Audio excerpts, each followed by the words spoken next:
Hello दोस्तों, आज हम बात करेंगे एक ऐसे टॉपिक के बारे में जो हर किसी के लिए बहुत इंपॉर्टेंट है। डिजिटल कोड प्रक्रिया और इससे जुड़ी नए नियम। जैसे जैसे हमारे देश डिजिटल हो रहा है वैसे वैसे हमारे लीगल सिस्टम में भी डिजिटल रिफॉर्म हो रहे हैं। चलिए जानते हैं कि ये डिजिटल कोड का प्रोसेस क्या है और 2023 का नया रूल्स कैसे आपकी लीगल प्रॉब्लम्स को सॉल्व करने में मददगार हो सकता है। डिजिटल कोड क्या है समझते हैं। डिजिटल कोड का मतलब है कि आप कोड की हियरिंग और प्रोसीजर्स को ऑनलाइन कर सकते हैं बिना फिजिकल कोर्ट में जाए। मेन बेनिफिट इसका क्या है? तो साथियों, पहली चीज है कन्वीनियंस, यानी आप अपने घर से कोर्ट की प्रोसीडिंग अटेंड कर सकते हैं। दूसरी फायदा है टाइम सेविंग, यानी कोर्ट का प्रोसेस ज्यादा एफिशिएंट और फास्ट हो जाता है। तीसरा फायदा है एक्सेस टू जस्टिस, यानी आपको कोर्ट तक फिजिकली पहुंचने में जो मुश्किल होती थी उसे आप इजिली अवॉइड जो है कर सकते हैं। अब समझाते हैं हम आपको डिजिटल कोर्ट प्रक्रिया के नए नियम क्या है। पहला नियम है rules for virtual hearing. Courts में वीडियो कॉन्फ्रेंसिंग के जरिए हियरिंग कंडक्ट की जाएगी। ये रूल्स अब सिविल और क्रिमिनल केसेस दोनों में अप्लाई होता है साथियों। रिटन सबमिशंस के बारे में बताएं तो अब लॉयर्स और पार्टीज रिटन सबमिशन और एविडेंस को ईमेल के थ्रू भेज सकते हैं जो कोर्ट के पास रिकॉर्ड हो जाता है साथियों। ई फाइलिंग में आप अपने केसेस को डायरेक्टली ऑनलाइन पोर्टल पर फाइल कर सकते हैं जिसमें आपको फिजिकल फाइलिंग की जरूरत नहीं होती है।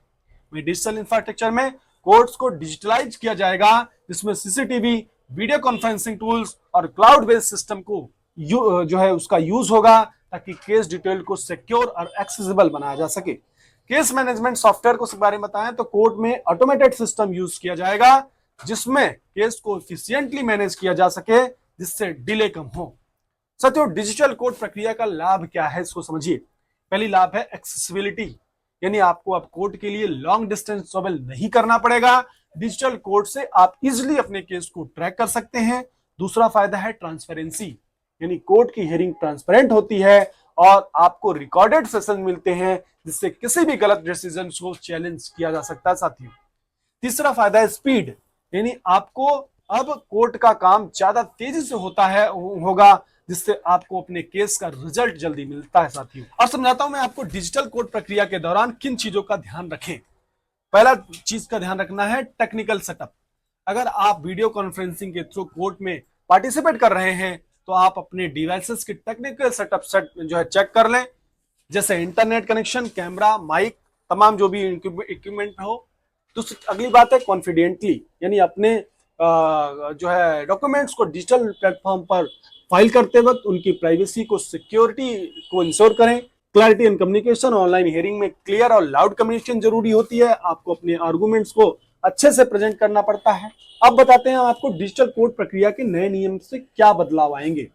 पहला बदलाव आएगा ईज ऑफ एक्सेस, यानी सभी लोग अब रूरल एरिया से भी इजिली ऑनलाइन हियरिंग अटेंड कर सकेंगे जिससे जस्टिस डिलीवरी सिस्टम को इंक्लूसिव बनाया जाएगा।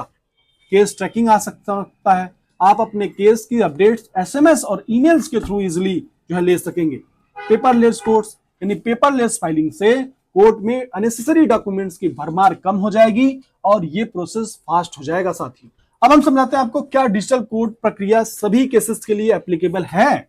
तो मैं आपको बता देना चाहता हूं, बिल्कुल नहीं। ये मत सोचिएगा हर केस में एप्लीकेबल है। सीरियस क्रिमिनल केसेस जैसे मर्डर या टेररिज्म जैसे केस के लिए डिजिटल हियरिंग एप्लीकेबल नहीं होता क्योंकि इनमें फिजिकल प्रेजेंस ज्यादा जरूरी होती है। फैमिली डिस्प्यूट में, प्रॉपर्टी केसेस, सिविल केसेस में ये प्रोसेस ज्यादा पॉपुलर हो रहा है साथियों इस समय। अब हम आपको बताते हैं डिजिटल कोर्ट प्रक्रिया के तहत अपने केस को कैसे फाइल करें। तो जी मैं बता देना चाहता हूं ई फाइलिंग पोर्टल। सबसे पहले आपको अपने केस को ऑनलाइन पोर्टल पर फाइल करना होगा।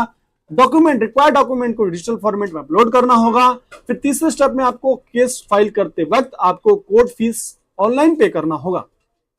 चौथा स्टेप, आपको केस नंबर मिल जाएगा। वंस फाइल हो जाता है आपका केस तो आपको केस नंबर मिलेगा जिससे आप अपने केस की स्टेटस ट्रैक कर सकते हैं। अच्छा, इसमें डिजिटल कोर्ट की चुनौतियां क्या क्या आती हैं। तो पहला चुनौती आता है साथियों टेक्निकल इशू। कभी कभी इंटरनेट या टेक्निकल ग्लिचेस की वजह से हियरिंग डिलेज हो सकती है।